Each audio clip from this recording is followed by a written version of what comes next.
앵커브리핑 시작합니다. 정치는 소신이 생명이다라는 말이 있습니다. 정치인이 신념과 원칙을 지키며 어떤 외압에도 굴복하지 않고 양심에 따라 의사를 표명하며 정치에 참여해야 한다는 의미를 담고 있습니다. 그러나 탄핵 정국 속 정치권은 그 어느 때보다 소신의 야박한 모습입니다. 윤 대통령 부부의 공천 개입 의혹을 수사하는 명태균 특검법. 지난 2월 27일 재석 274명 중 찬성 182명, 반대 91명, 기권 1명으로 국회 본회의 문턱을 넘었습니다. 국민의힘은 명태균 특검법에 대해 반대 표결을 하는 부결을 당론으로 정했으나 김상욱 의원은 혼자서 찬성표를 던졌습니다. 이후 권성동 국민의힘 원내대표는 김상욱 의원에 대해 당원으로서 소속당에 있는 국회의원으로서 잘못된 행태라고 비판했습니다. 이어서 여러 차례 걸쳐서 당론을 위배해서 투표했는데 앞으로는 당원으로서 당론을 따라주기를 촉구한다고 말했습니다.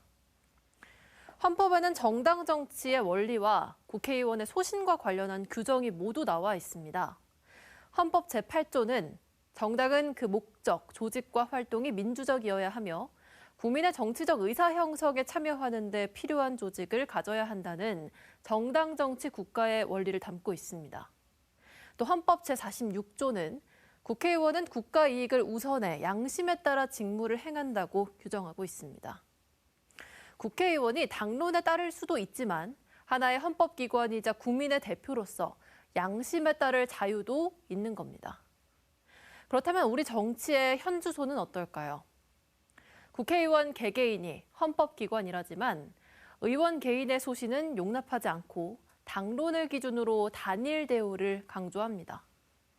특히 윤석열 대통령 탄핵 심판 선고가 다가오면서 여야는 너나 할 것 없이 조기 대선을 의식한 당리 당략과 개인의 정치 생명에만 몰두하고 있습니다.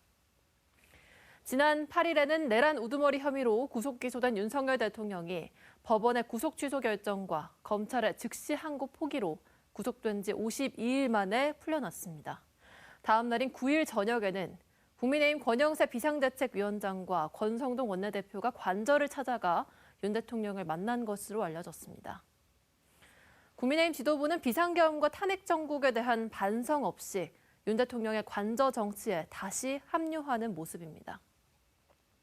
헌재를 향해 적법 절차 준수에 미흡했다.